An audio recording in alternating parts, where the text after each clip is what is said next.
Good morning बेटा। हमने dimensions के यूजेस किए थे कुछ टाइप्स के, जैसे करेक्टनेस चेक करना, कन्वर्जन करना, फॉर्मूला ड्राइव करना, अननोन कॉन्स्टेंट्स की वैल्यू निकालना। उसी से बेस्ड कुछ क्वेश्चंस हैं, थोड़े थोड़े अलग से क्वेश्चंस हैं, इसलिए इनको मैं करवा रही हूँ, देखना आप। कह रहा फर्स्ट क्वेश्चन है हमारा, Reynolds number N R. Reynolds number N R is a dimensionless constant. कैसा नंबर है ये? डायमेंशन लेस कॉन्स्टेंट है। Determine the condition of flow of, जो क्या बताता है आपको? Condition of flow of viscous liquid, कि एक विस्कस लिक्विड कैसे फ्लो करता है उसकी कंडीशंस बताता। किसकी कंडीशंस बताता है Reynolds number? Determine the condition of flow of viscous liquid through a pipe, कि किसी पाइप में जब एक विस्कस लिक्विड फ्लो करता है तो उसकी कंडीशन बताता है, उसके फ्लो की कंडीशंस बताता है। लेमिना टर्बुलेंट फ्लो होते हैं बेटा आपके, उनकी conditions. N R Reynolds number is a function of density. तो एक तरह से हमारा एन आर फंक्शन का मतलब किस किस पे क्या कर रहा है? डिपेंड कर रहा है। Depends on density. Density rho, density किसे प्रेजेंट कर दिया हमने? रो से।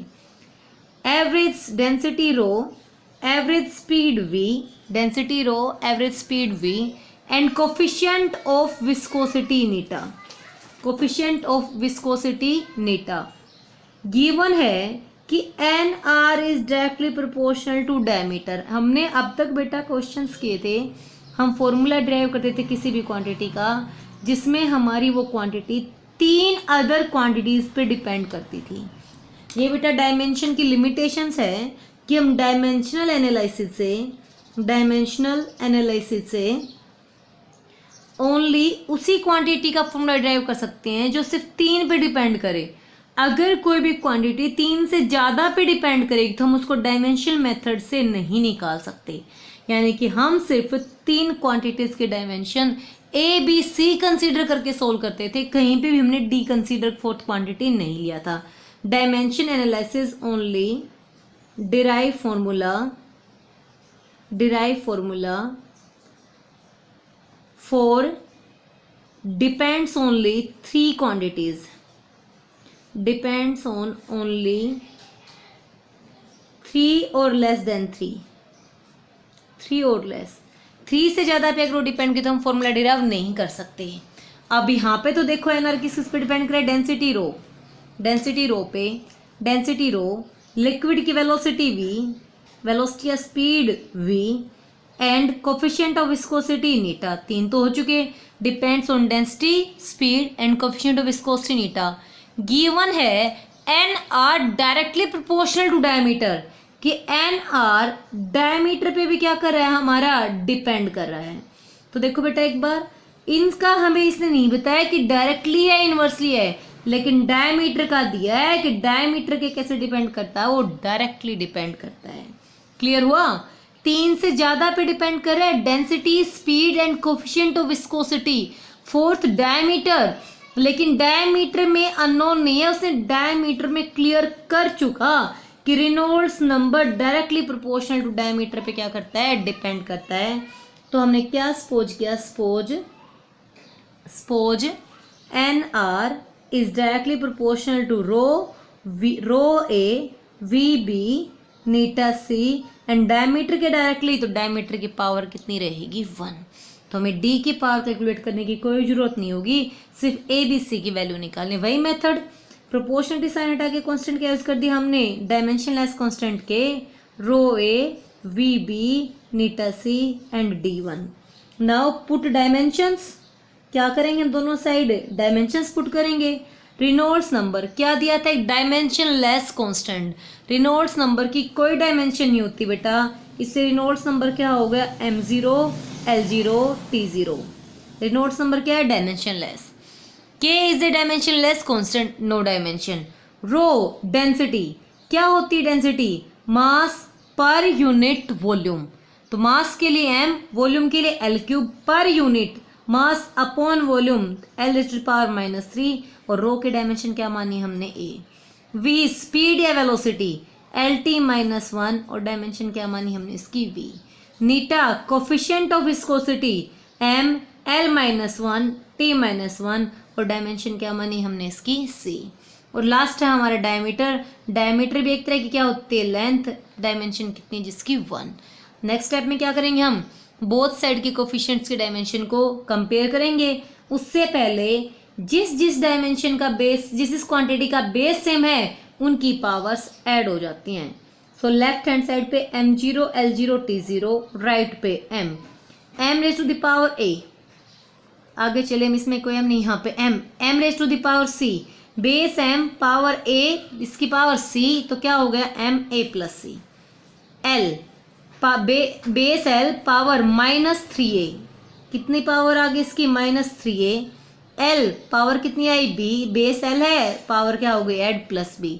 l -c -1 और उससे पावर कितनी c, तो -c, बेस वही है कितना हो गया -c, फिर से l raise to the power 1, तो प्लस में क्या आ गया हमारे पास 1। क्लियर बेटा। नेक्स्ट है हमारे पास t, टाइम।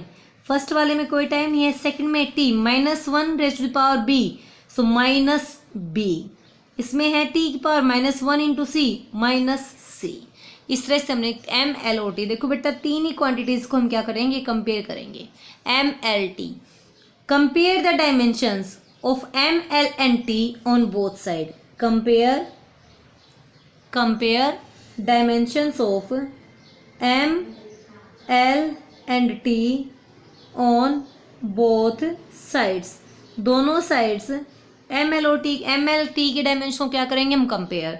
यहाँ पे m0 और यहाँ पे m a plus C power, यहाँ पे m की पावर कितनी है, a प्लस सी, m की पावर कितनी है, a प्लस सी, और यहाँ पे m क्या है 0, तो क्या लिखा हमने, a plus c is equals to 0। Second, यहाँ पे l की power -3a plus b minus c plus 1, और यहाँ पे l की फिर से क्या है 0, तो क्या लिखा हमने, -3a plus b minus c plus 1 is equals to 0। Clear बेटा। And third, -b minus c, t की पावर कितनी है, -b माइनस सी, और यहाँ पे t क्या है 0, तो फिर से थर्ड इक्वेशन क्या बनी, -b minus c is equals to 0। तीनों इक्वेशंस को सोल्व करेंगे और किसकी वैल्यू निकालेंगे हम, a b c की। कह रहा है फर्स्ट इक्वेशन में वेरिएबल्स हैं a प्लस सी, सेकेंड में a b c तीनों है, और लास्ट में क्या है -b माइनस सी। हम कोई भी दो इक्वेशन को सेम वेरिएबल्स में कर लेते हैं, जैसे ये a प्लस सी है तो यहाँ पे भी हम a प्लस सी में रख लें, तो b को -b को हमने इधर भेजा, किसका हो गया वो b प्लस का, तो b उधर जाके प्लस का, b किसके इक्वल आ गया -c, माइनस इस b की वैल्यू को मैंने यहाँ पे पुट किया, -3a, b की वैल्यू कितनी है -c, c की वैल्यू -c, और 1 उधर जाके किसका हो गया माइनस का, so -3a -2c is equals to -1, that is 3a plus 2c is equals to 1। एक इक्वेशन क्या है हमारी a प्लस सी, दूसरी इक्वेशन क्या है हमारी 3a plus 2c is equals to 1। इस तरह से हम इक्वेशंस को क्या करेंगे, अब सोल्व करेंगे। 3a plus 2c is equals to 1। अब हम इक्वेशन 1 को और इस इक्वेशन को सोल्व करेंगे। 3a plus 2c is equals to 1, मैंने इसको इक्वेशन 1 माना, लेट इसको 2 से मल्टीप्लाई करवाया बेटा, तो क्या हो गया 2a plus 2c is equals to 0। इसको क्या मान लिया मैंने, इक्वेशन 2। फर्स्ट और सेकंड को सोल्व किया, 2a plus 2c is equals to 0। First में से सेकंड को सब्ट्रैक्ट कर दिया हमने, तो क्या आ गया हमारे पास 3a minus 2a a is equals to 1। तो हमारे पास किसकी वैल्यू आ गई, a की, और क्या आया a इज इक्वल्स टू 1। अगर a सोल्व हो गया हमारा तो हम इसमें पुट कर दें, किसमें, a plus c is equals to 0। क्या थी हमारे पास first condition, a plus c is equals to 0, तो c की वैल्यू किसके इक्वल है -a, तो c is equals to a क्या था हमारे पास 1, c कितना हो गया हमारे पास -1, c कितना हो गया -1। अब b किसके इक्वल है, -c के इक्वल है, b is equals to -c, so b is equals to minus of -1, b कितना आ गया आपके पास 1। तो हमें a b c तीनों की वैल्यू फाइंड आउट कर चुके हैं हम। a b c तीनों आ गए तो वापस हम फॉर्मूले में पुट करेंगे कि Reynolds number NR is equals to K rho A, we B, eta C and D1, ये था ना हमारे पास। तो NR is equals to k, rho raise to the power a की वैल्यू कितनी आई है 1, V raise to the power b भी कितना है 1, eta raise to the power c कितना है -1 इंटू में D। हम क्या कहते हैं, नेगेटिव पावर्स को नीचे भेज दो, प्लस हो जाएंगी के रो वी डी, और नीटा नीचे आके किसका हो गया प्लस का, NR किसके इक्वल आ गया K rho v d by eta. हम क्या लिख सकते हैं, NR directly proportional to rho v d by eta. यही हमें क्या करना था बेटा, प्रूव करना था, NR directly proportional to rho v d by eta. Clear. Next question पे चलते हैं। नेक्स्ट क्वेश्चन है हमारा, find the dimensions of A into b by c in the relation. ये कोई भी रिलेशन दे दिया, y is equals to 4 sine AT plus 3 cos BT minus CT। यहाँ पे t क्या है टाइम, y क्या है डिस्टेंस। आपको A into b by c निकालना है, dimensions of A into b by C.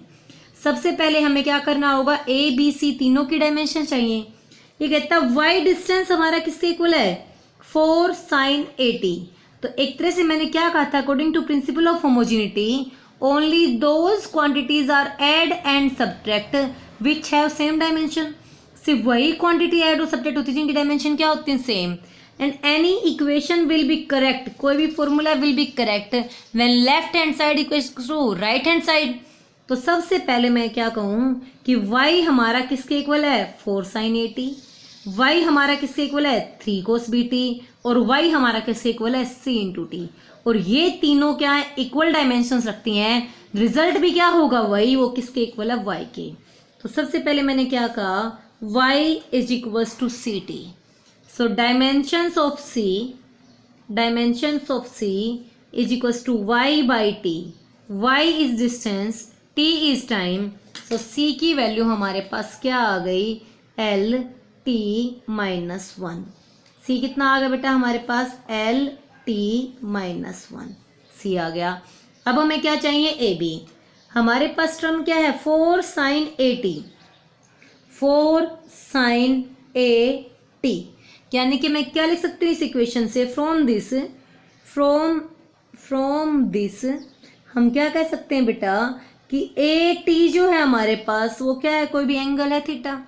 AT क्या है हमारे पास, कोई भी एंगल है थीटा। और आपको पता है एंगल क्या होता है, डायमेंशनलेस। एंगल क्या होता है, डायमेंशनलेस एनी कांस्टेंट वैल्यू। हमें किसकी वैल्यू चाहिए, ए की। A is equals to theta by t. A क्या आ गया, theta by t. Theta dimensionless 1 और टी के लिए क्या लिख दिया मैंने, टाइम के लिए कैपिटल टी। सो यहाँ से हमें ए की डायमेंशन मिल गई, a is equals to t minus 1। A is equals to t minus 1, a भी आ गया आपका। अब क्या चाहिए हमें, बी। फिर से वही 3 कोस BT, तो b t is equals to theta, b is equals to theta by t. So b is equals to t minus 1। B भी कितना आ गया आपका, टी माइनस 1। तो ए बी सी तीनों मिल गए। हमें निकालना क्या था, हमें dimension of a into b by c. क्या निकालना था आपको, dimensions of a into b by c. A की डायमेंशन क्या आई बेटा, टी माइनस 1। बी की डायमेंशन क्या आई, फिर से टी माइनस 1। सी की डायमेंशन क्या आई है हमारे पास, L T minus 1। T minus 1 से टी माइनस 1 कैंसिल, एल ऊपर जाके किसका हो गया, माइनस का, एल माइनस 1, और टी ऑलरेडी किसका, माइनस का, t minus 1। So dimension of a into b by c is equals to l minus 1 into में टी माइनस 1। इस तरह से आप किसी के भी कोई भी ऐसे ए इंटू बी बोले या ए बाई बी बोले, ए बाई सी बोले, आप उसकी डायमेंशन फाइंड आउट कर सकते हैं। दो ही चीज़ें याद रखनी, क्या, ओनली दोज quantities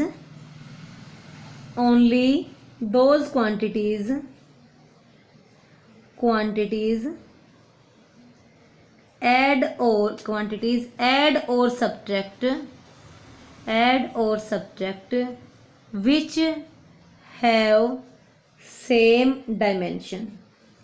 सिर्फ वही क्वांटिटीज ऐड और सब्ट्रैक्ट हो सकती है विच हैव सेम डायमेंशन, जिनके डायमेंशंस क्या है, सेम है. And any equation will B right, any equation will be correct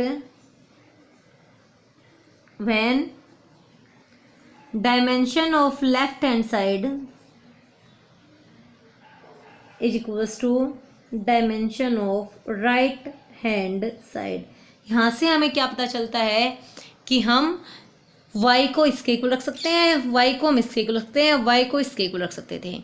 और इन सब की डायमेंशंस क्या है, सेम है, क्योंकि इनके बीच में क्या प्लस और माइनस, तो इन सब की डायमेंशंस क्या है, सेम.